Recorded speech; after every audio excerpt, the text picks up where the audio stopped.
Nah, we don't need an intro for this one. We don't need an intro for this one.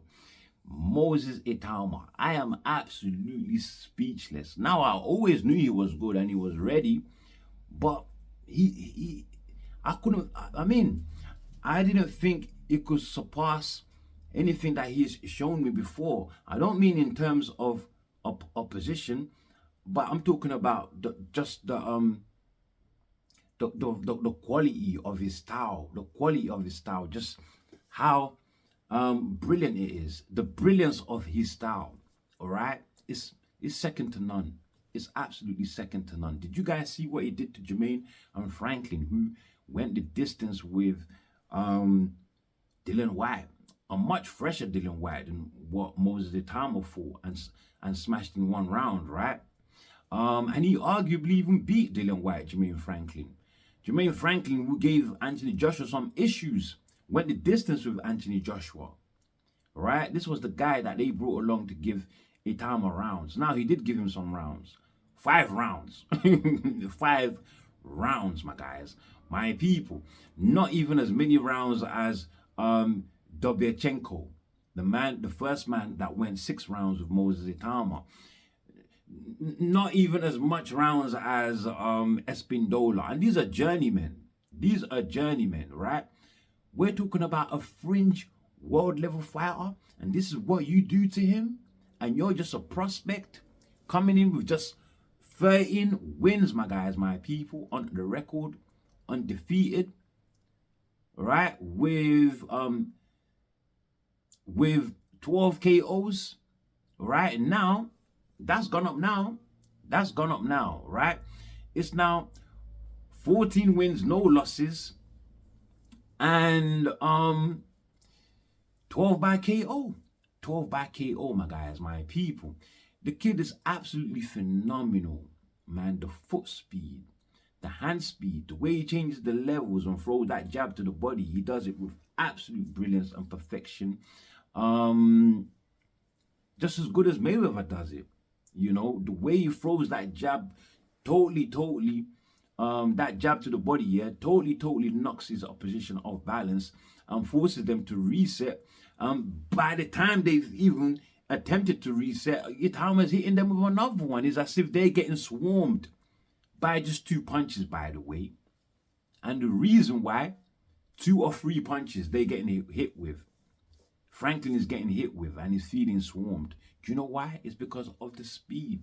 Speed absolutely kills, my guys. My people, I'm telling you, this kid is ready for Alexander Usyk. He is ready for Alexander Usyk. There's no way Usyk is going to have is going to obliterate him like it did Daniel Dubois twice. Is going to have a clear win over him like it did against AJ and Fury.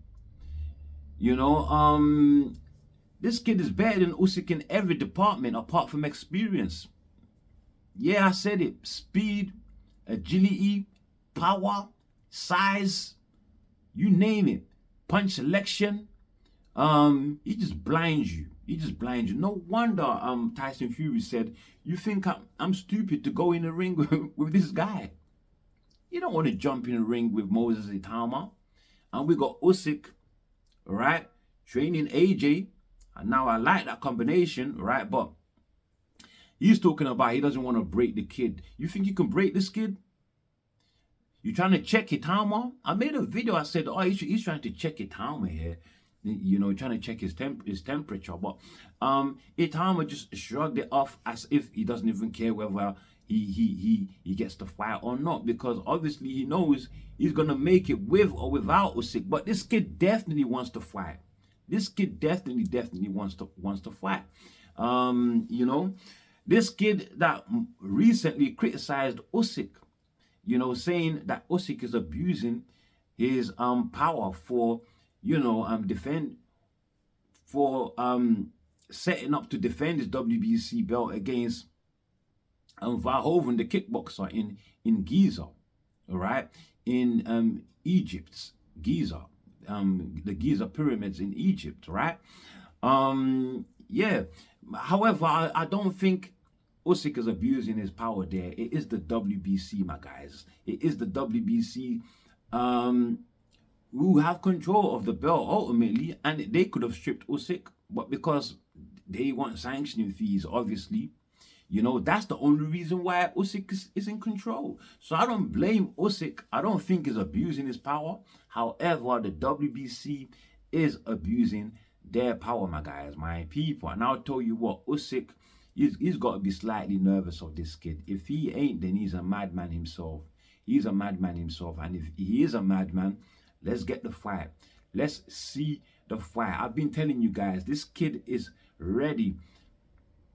I don't want to hear anybody else talk about, he's 21 years old, he's too young, blah, blah, blah, blah. He's not too young. This is boxing. It's not rocket science. It's either you are gifted at it or you ain't.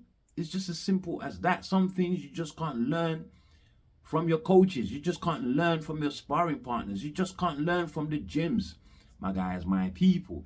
He's got some real natural God sent natural ability, boy. Now I would like him to fight the winner of Woodley and Daniel Dubois, but we know they're not gonna put Woodley in the same ring with this youth. Seeing that they have the same trainer in Ben Davidson, that camp have already made that clear,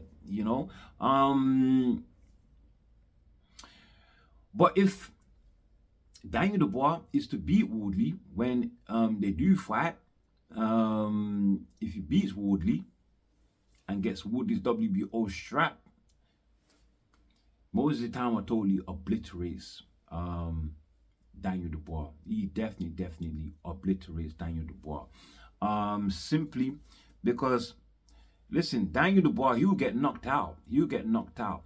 And it's not because of power per se, right? Even though he does have power too, but his power comes from speed, and that's what disturbs Daniel Dubois.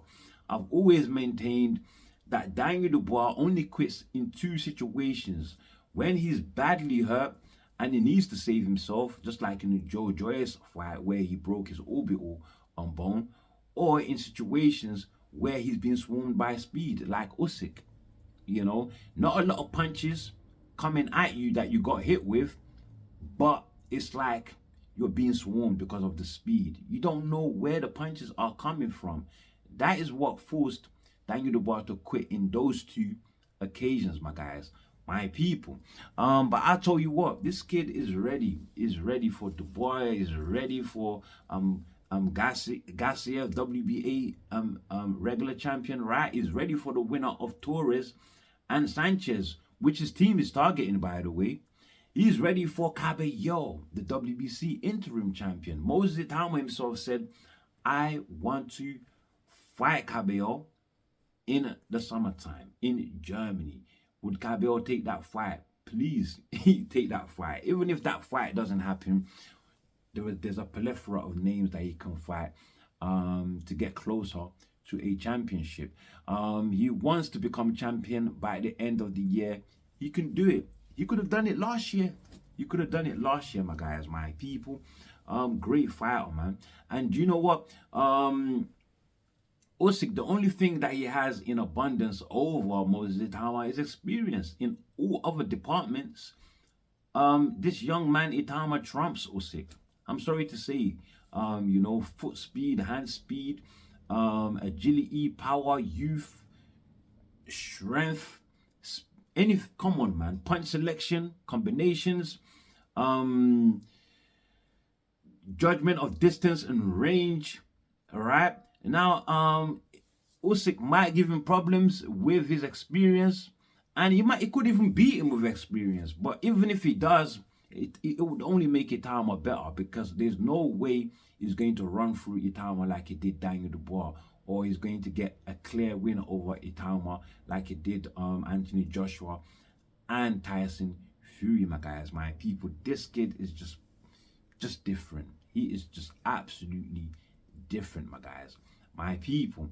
Now, with that said, that's all I have for you on this one, my guys, my people. Actually, I actually predicted 4 rounds, right? Itauma will get rid of Jermaine Franklin, right?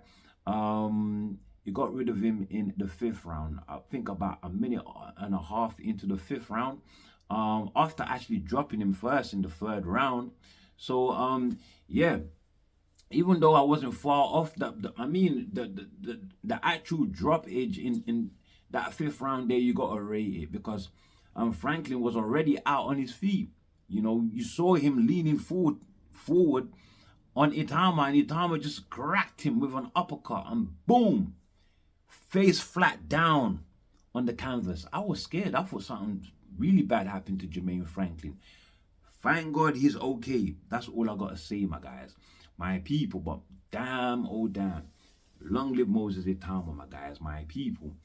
The new future king in the division. We need a future king, somebody that's gonna carry this heavyweight division on his back, and Moses Itauma is the right man to do so. All the old guards, they're about to leave and go. They're about to leave and go. Now, if you got a championship and you're an old guard or Usyk, either fight or vacate. Don't hold up the division any longer, my guys, my people. Now, with that said, that's all I have for you on this one.